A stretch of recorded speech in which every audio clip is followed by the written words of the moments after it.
Hey guys, what's going on? I'm here for another video, and in this video, I'm going to be talking about a new movie that just came out, Escape Room: Tournament of Champions. Okay, so I did go to see the first one when it came out 2 years ago, and I was so excited about it because it was nothing but chaos and turmoil and all the things that I love in a movie. I don't know what it is about me, but like when I watch a TV show and a movie and read a book, I really honestly, I am more attached to the story if there's a bunch of chaos going on. Like, I want to see my characters struggle so that I can grow an attachment to them. I don't know if that's good or bad. I don't know if that makes me a sick person. I don't know. All I know is that I like that aspect of the movie that, like, they enter this thinking that it's just going to be like, whatever.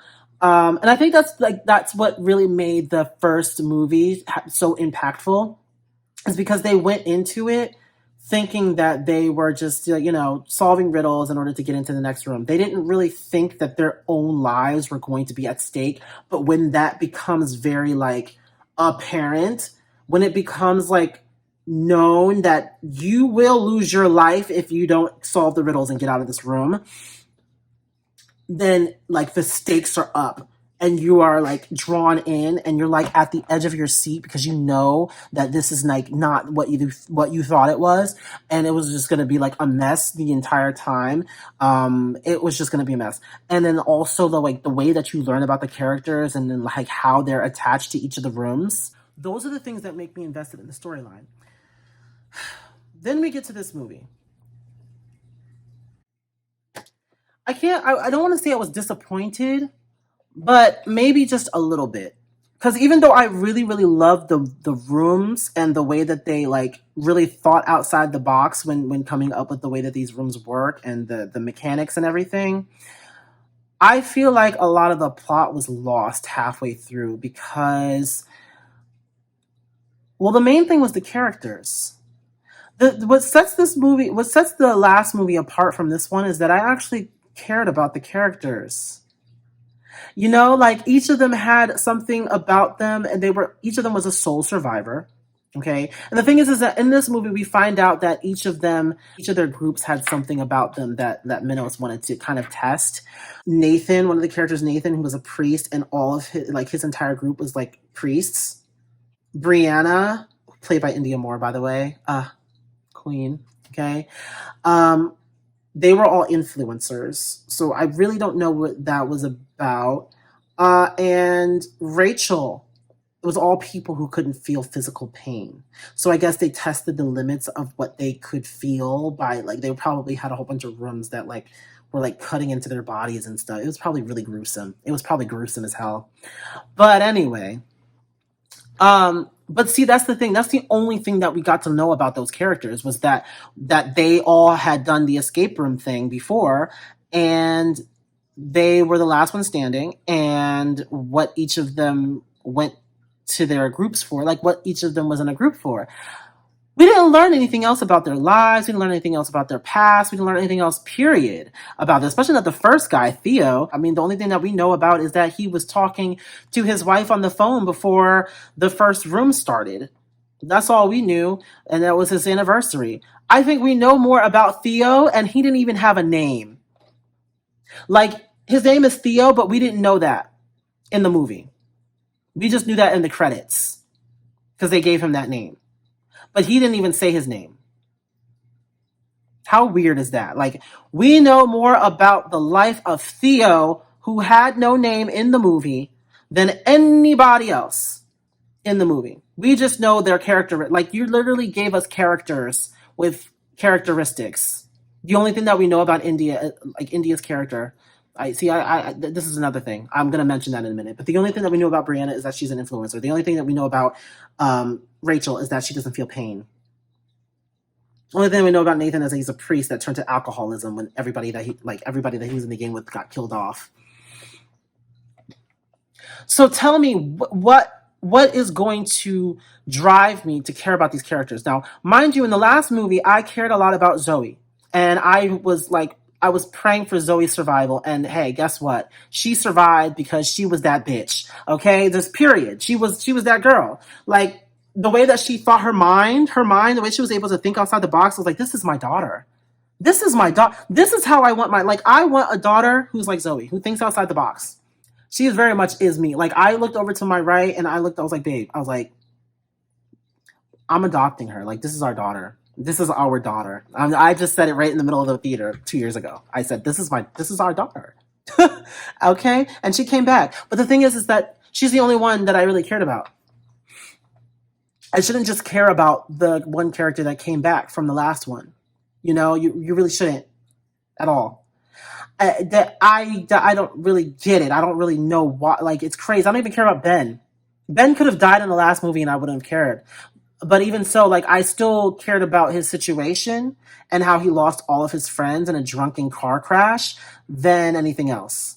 Like, I did care about Ben in the last movie. In this movie, I didn't really care. He was just like tag along. He was a tag along. But in the last movie, I really did care about him. But in this movie, I don't care about anybody. I don't care about anybody. What is going on? Like, this is crazy.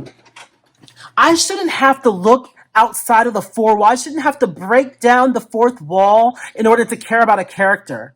Now I'm about to go off because I shouldn't have to break down the fourth wall to care about a character. And I feel like that's what I was doing the entire time because the only other characters that I really cared about surviving were Rachel and Brianna. Why? Because I know they're actresses. Because I wanted to see India Moore survive. I didn't care anything about her character, and to be quite honest, her character didn't even really contribute that much. I didn't see where she contributed that much. Ben supposedly died trying to save Brianna. So what would make me want to care about her is because of him trying to get a hold of her and tell her to come with him, that he fell into the sand because the ladder like retracted. I don't understand like what happened, because the thing is that the mechanics for the rooms were well done. The storyline behind the rooms could have been a little bit better, but I get it because you guys wanted to bring Amanda back and have her be like the game master for this game. Fine. Okay. But make it make more sense, because the logic was kind of lost too. Because not only did I not care about the characters, I also didn't care about the logic. You entered the story, Amanda. And Amanda, if you didn't watch the first one, I need you to go and watch the first one because it's spoilers all up and through here. Amanda is from the last one, okay? And she was like, military type person or whatever. And she had a daughter. And, her and Zoe actually exchanged this conversation where when she talked about having a daughter. And I guess they made that into a whole plot line for this because every room had something to do with her daughter and like her and her daughter like having this day together or whatever. And the thing is that Minos kidnapped her daughter and held her hostage unless she actually made them a game. So that was the whole premise of this entire, thing. Like all the rooms were based around her daughter. Okay, that's great. But then you come in with this bull crap talking about if you didn't see it, it didn't happen. So that's also the reason why we get Ben back as motivation for Zoe to make the next game, because without Ben, you have nothing. Without Ben, Zoe has no type of motivation because she ain't got no family. She ain't got no friends. So what are you really going to do? Bring Ben back, the only person in this entire world that Zoe cares about. Otherwise, you guys would have been stuck. So you had to come up with that bull crap, right? You had to come up with that bull crap in order to bring Ben back to have motivation for Zoe. But here's the thing. Who in that same scene also died the same way? Because if you've forgotten, towards the beginning of that whole beach scene with the quicksand and stuff, Rachel was about to go under, but they ended up saving Rachel because Nathan jumped in after her and saved her. But then Ben is the one that gets to survive. Why didn't Nathan also survive? Not that I really would care, because I don't care about Nathan. You guys didn't write his character to the point where I would actually care about him. So I don't care about him surviving. Not like I cared about Zoe surviving in the last one. Not like I cared about most of the cast in the last one surviving. Like Zoe, Amanda, I wanted them to survive. But in this one, I didn't care about anybody surviving. So it really wouldn't have mattered if you brought Nathan back.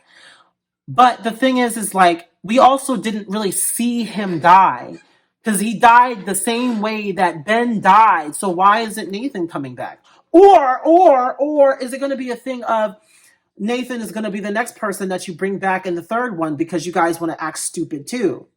This is just what I'm talking about. Like, I loved the movie for what it was because they did a good job with all of the rooms and the action was on point. All of the rooms and all of the action sequences were on point. They really thought out the box with it. I love how it wasn't just like a small enclosed room. For a lot of these, it was like actual, like big, like expansive, like areas, like the beach, like the bank. And I like the subways. The first one was like, damn, like, ooh, I was ready. Like when they said, oh, we're back in the game. Oh shoot, the subway train is electrified. You could tell that some of this was rushed because an hour and 28 minutes is not long enough to tell a story with an ensemble cast that is like you don't know anything about them. You just spent less time focused on Zoe having her panic attacks and them traveling. Like, we didn't even really need that whole scene with them traveling from wherever they were to New York. You didn't need that. We didn't need to see them driving. Just tell us that they're going to drive and that's it. We didn't need to see them in the car together. It was a bland scene. You should have been snapping us to the other cast members and kind of like getting us a little invested in what was happening with them. Those are just random people on the subway that happened to have seen the game before and experienced the game before. Oh, wow. I don't really care, though. I didn't care when the first guy died. I didn't care when Theo died. I didn't care when Nathan died. And I barely cared when Brianna and Rachel died, even though the way that they went out was just oof. Can you imagine? Can you imagine? Can you imagine getting rained on by acid and just dying from acid? Like, you just can't do anything about that. Like, the rest of them, like the rest of the way that like the others died, like they died, like it could have been, like some of them could have been avoided, but like that's just, you're just helpless. I'm mad that they killed two of them at the same time though. Like, kill one of them off maybe, but like both of them, to me that was just a little bit overdone. I just think that it was just it was just too much, and I feel like they did it because they probably ran out of time. COVID really did like make a lot of movies suffer. This suffered a little bit. Wonder Woman definitely suffered due to COVID. Like, it definitely suffered. I don't know what was going on in that movie, but I'm just saying, like, a lot of these movies that have come out this year, and even the ones that came out last year, really did suffer from the COVID restrictions. Everything being shut down, all this stuff, happening and stuff, really did affect the movies. Obviously, that's not something that I really care about because it's just a movie. People are actually dying. We don't have time. But the thing is like, now when it comes time for these movies to come out, we can no longer use COVID restrictions as the reason why these movies suck. No, you can't do that because now you can go back and you can redo parts and you can rewrite, you can revisit and make sure that things are done right. I feel like they really needed to make this movie like 2 hours. This movie really needed to be at least I want to say this movie should have been at least 25 minutes longer. Just so that we could get invested in the characters a little bit more, because the characters are what drove the last storyline. Like, we wanted to see them survive. We were rooting for them, and each one that that got killed, we were just like, oh man. But this one, it was just like, oh shit. Oh well. Moving on. Like, it was like I didn't have any investments in any of the characters, so I couldn't care too much about the plot. Like, I didn't care too much about when they brought Amanda back. I was like, oh shoot. I was like, dang. I was like, ooh. I was like, Amanda's back. But it was like, I was just like, okay, yeah, we're doing this. Okay, they brought her back on some type of BS, but okay, fine. We'll go with it. We'll go with it. Anyway, moving on from that, let's talk about these rooms real quick, because these rooms, I never really thought like I would ever see like them do stuff like that. Like my favorite one was the subway. And it was the first one. So it kind of makes your like expectations high for the next ones. Not to say that any of the other ones were bad. I just feel like more could have been like not gonna lie though, the one part in the bank where I was just like, ooh, was when Rachel, like they found out like if you step on like the wrong tile, like it makes these lasers come out, and then, like the lasers are like actual lasers that will literally cut you into pieces if they touch you. Um, do you hear Justin? Literally, it will cut you into pieces if you touch them. And they found out that the countertops also activate the lasers. And so like when Rachel was about to fall, ooh, Rachel was about to fall, and I thought that that was it for her. I thought she was going to die at that moment in time. But like when she got off of the countertop, it deactivated the laser, so she was able to fall on the floor. That part was like a little bit. It wasn't a jump scare for like because I don't really jump scare. Like when I watch horror movies and stuff, I don't really jump. I don't ever jump. Actually, you can ask everybody that watches horror movies with me. I don't jump when things happen. I don't care how scary it is, how gruesome it looks. For some reason, I don't jump. Maybe that speaks to my sick mind, but I don't be jumping. The beach, I didn't really care too much about the beach one. The beach one was kind of stupid. It was stupid, but it was just like a lot going on, and it was just too expansive. I think it worked in the last one because there wasn't so much ground to cover. It was just like in the one with the ice that they had a large room to really get through, but the rest of them are kind of like smaller in scale. Maybe that big like upside down room was also kind of big, but like again, it was still closed in. I feel like there was just too much for them to explore in the beach one, and that's kind of where the plot got a little bit lost to me. Um the the one with the taxi cab with the acid rain, that one was crazy. Because first of all, they found another way to get around, and I feel like if they wouldn't have climbed up through that escape, I feel like they could have found a way out of the game and have found a way to like, really be out of it and help out. But like I feel like then they wouldn't have like met up again with Brianna, and that whole entire like sequence would have happened. I don't know how that would have worked out. But the fact that like she was like, "Don't let it close, don't let the manhole close," and it does. I was just like, "Oh shoot, they're still in the game." I was like, oh well, I guess that's it." One thing that I hated though was that like I already knew like some of this stuff was going to happen because they showed it in the trailer. This is the reason why I hate watching trailers. Like, why would you show a twist? Like, why would you show a twist around in a trailer? I feel like they kind of dropped the ball there because like even like the people I went with, like they were all like, "Oh, this is the part where they think that they're out of the game, but they're really in the game." Shoot, like we weren't again. Nothing really took us for a loop. We weren't invested in any of the characters. These are things that you really have to work on, especially when you do a sequel to a movie. Especially if you do a sequel to a horror movie in which the last movie everybody died and you have to introduce new characters. We have to become invested in these characters. We have to. Otherwise, nobody's really gonna care. Nobody's really gonna care. Nobody's really gonna root for these characters. Nobody's really gonna like be invested. I wasn't invested in this plot as much as I was invested in the first one because the first one gave us storyline. The first one gave us character development. There was no character development in this one. Hardly.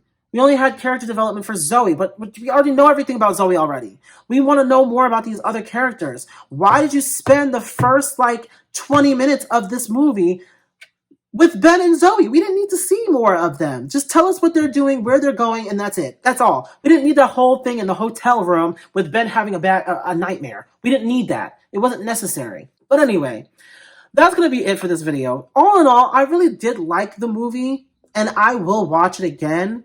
But in order for me to really get invested in the plot, I have to care about the characters because the characters are what's supposed to drive the plot. I feel like the rooms themselves were driving the plot forward because the rooms were about Amanda's daughter, and then we find Amanda at the end. Also, one quick side note at the end, when we see we see the psychiatrist, we see the therapist on the plane, and she doesn't recognize her. I actually want to know what that's about. I really want to know what's up because like she's like, hey, and then she looks at her and she's like, do I know you? And I'm just like, wait, so was that whole thing like, did they wipe her memory, or did they have like a whole hologram? Like, what was that situation? Minos must have been like controlling her or something. I don't know what's going on. We're getting into some sci-fi territory at this point because I don't know what's going on over here. I don't know why. And then now we have this whole plane simulation room, and then all these other people are involved. But are all these other people in on it, or are they all like people who were in the game? And then if that's the case, then what were their rooms about? Like, what were their groups about? Like, there's going to be so much that they're going to have to explain, but then watch them retcon half of the shit that's going on in the last few scenes. Like, you know what I mean? But I knew at the end, like when they were like, oh, with the FBI, and the guy came up to talk to them from the FBI, I just knew that it wasn't going to last. I just knew it. Like, it just seemed too simple. But hey, it is what it is. But like I said, that's it for this video. Let me know what you guys thought about the escape room movie, Tournament of Champions. Just let me know what you thought about it. Did you like it? Did you not like it? What kinds of things would you have changed about the movie if you could? I know that there are things that I would change, and I already mentioned them. Make sure that you leave a like if you like the video, and then of course subscribe to see more videos like this one. Make sure you're following my social media, and make sure that you look out for my single coming out this Friday. It's called I Got You. I'm so excited about it. Everything is coming into play in 2021. Also, I want you guys to comment and tell me like what kinds of like TV shows or movies you want me to review, because I like doing these. These are fun. I like ranting about like just bullcrap in fiction. It's just because I can go off on characters without actually like, you know, slandering somebody's name. Like, I can talk mad crap about these characters and no one's gonna care because they're not real people. Just saying. But anyway, I hope everybody has a great day, okay? Take care and stay safe. Bye.